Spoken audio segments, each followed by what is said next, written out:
So if I make the solder grab, there we go. Grab the wire without burning myself.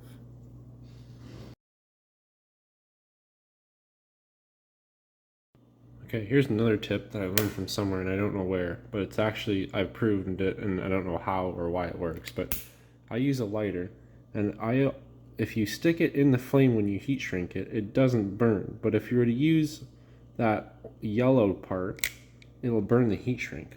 Oh, and you guys probably didn't see any of that, but it's not a heat shrink there. I don't know why, but as long as you stick it in the flame, the heat shrink doesn't burn. Okay, so this is how we solder our wires. If I can point here. This is the old wire with the old heat shrink. That's someone else's joint, but this is my joint. So this is our new wire.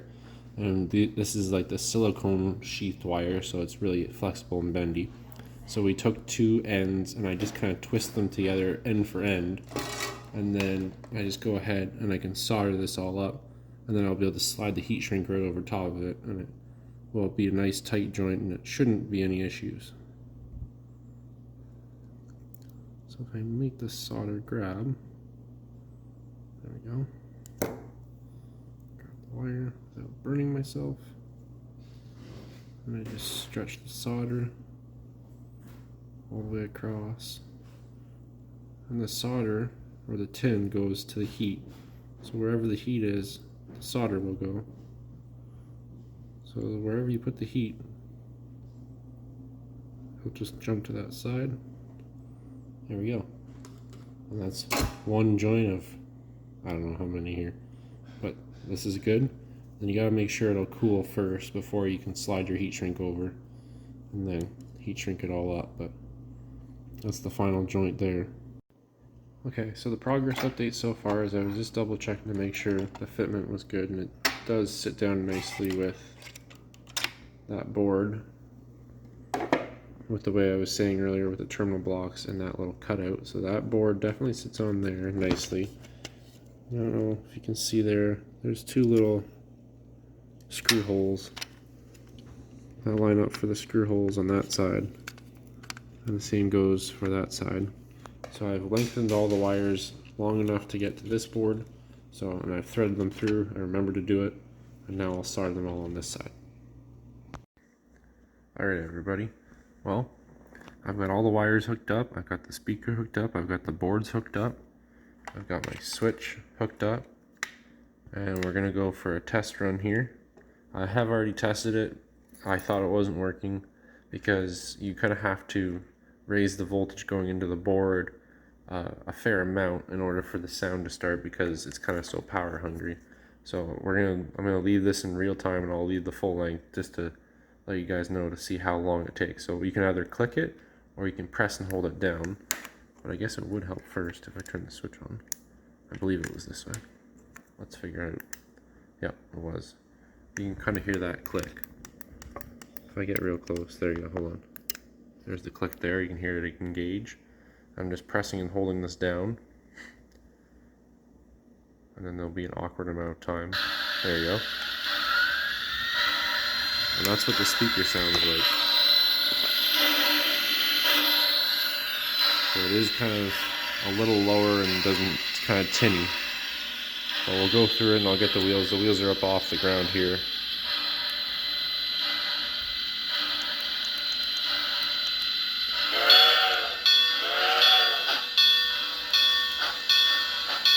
All I'm doing is pressing forward. And it's going. You can hear the chuffing. And then, if I press, I'll cut it down. I press the first one.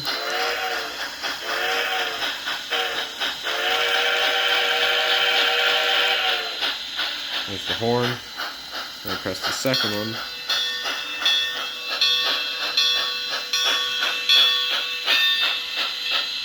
The bell is going. And in order to stop it, just press and hold it. But what I like about it so far that I can see is the wheels have stopped, but the sound is still going, so the voltage is still sits high enough that the sound is just continually running. And if I press and hold it down,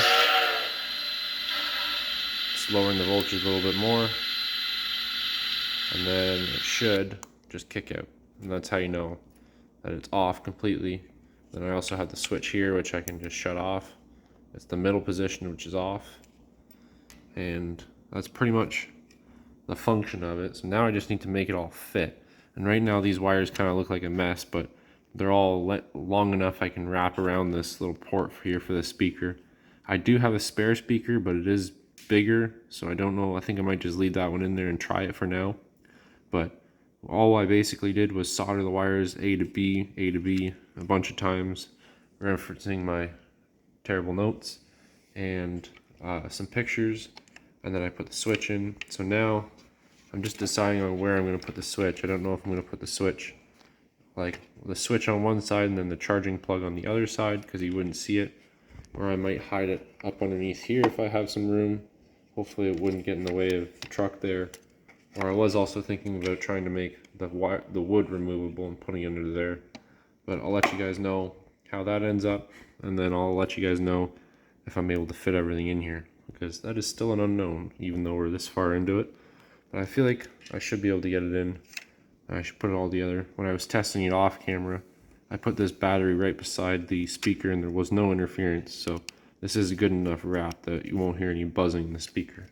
But we will try and get all this in here and then see if it runs, and then we'll get it out on the layout. Oh, and also too, I want to mention that there is 3 spare wires here for other functions, and I don't know what the one is, but there's one spare one for each pickup shoe, and I still might remove these pickup shoes, but right now it's going through the plug and coming out here, and I had to actually do a little bit of research on it. I had to look through the Piko video, and there was another YouTuber that did this, and the spare wires you should have are white, purple, and gray, and they're coming from the plug there. So I just put a little bit of electrical tape on the ends to kind of cap it off so it doesn't short out on anything. But they're the 3 spare wires you're supposed to have that are not shown on here. If I can get that to go focus. And as you can see, I was kind of starting to check them off one by one as I was making sure I had everything. And this is pretty much the diagram that you have to go to. Also too, one other thing that you want to double check is on the main board there's a switch that goes between 1 and 2. We're always going to be in the number 1 because mode 1 is for analog, which is also the battery, which is the 12 to 24 volts DC or AC power. So that's definitely a little tidbit you want to do. And also too, the dip switch is on here and it's on the underside of this board. I just set it to 1, but it comes on factory, I think 0. So you can have multiple channels for different locomotives if you wanted to. I also set that beforehand as well. But I'm going to try and go back and squeeze all this in here. So I'll check back in with you guys. Alright everybody, well, about an hour and a half later, this is what I've come up with. I had to remove the screws for the firewood. And that's the battery right there. This piece also comes off. And there's the battery sticking through the top of the tender. And I had to very carefully, I had to muster up enough courage to cut the top of the tender off. And then I still have to kind of like tie all the wires up. I just wanted to make sure it all fit. But the battery's through the hole there, speaker, board 1, board 2, board 3. We'll tie all the wires together, plug everything in. I still have to mount the switch, which I'm going to have to do at the bottom because I can't fit a drill bit in here, in between here. I can't go from this side because it's the side of the tender.